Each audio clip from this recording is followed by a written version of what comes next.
Ciĩko cia ica ikuhĩ kuria honge itiganĩte cia thirikari oro ũndũ ũmwe na atongoria makoretwo magĩũkĩrĩra maabithaa a rũhonge rwa Magoti kĩng'ang'a-inĩ ikoretwo na muoroto wa kũhotomia Wiyathi wa rũhonge rũrũ makĩria kũrũmĩrĩra matua ma ica ikuhĩ marĩa makinyanĩirio nĩ Magoti makĩregana na tabarĩra ngũrani cia thirikari.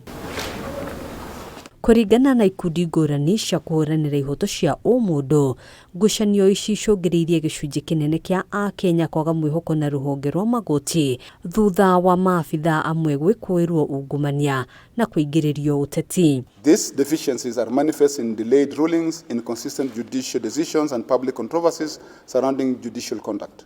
Clashes between the judiciary and the executive, as well as ongoing allegations of bribery and political bias, have led to sustained petitions towards the removal of all 7 Supreme Court judges through the Judicial Service Commission, leading to non-compliance of the unfavorable rulings. This breach of the rule of law not only delays justice but also creates instability by weakening the judiciary's role as an impartial arbiter and eroding its credibility as an effective check on other arms of government. Ikundi ici oho igĩũkĩrĩra mĩario ĩrĩa ĩkoretwo ĩgĩthiĩ na mbere ya kweheria wabici-inĩ mũcirithania mũnene Martha Koome ikiuga kũrĩ mĩtaratara ĩrĩa ĩbatiĩ kũrũmĩrĩrwo abithaa rũhonge-inĩ rũrũ angĩagarara watho. The Constitution again lays down very clear procedures on how issues of misconduct of judicial officers should be handled.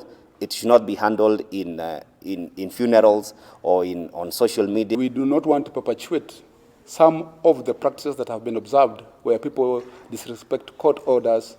We want to say that if anybody has an issue with judicial officers, there are set out mechanisms by the Constitution and other SOPs that speak to that effect.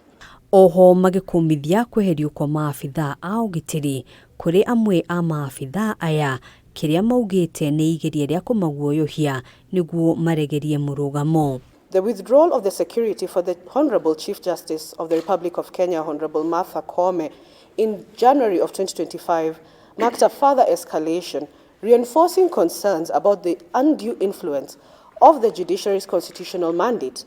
These sustained attacks appear to be part of a concerning pattern to delegitimize the judiciary in front of the Kenyan population, Africa, and the globe at large.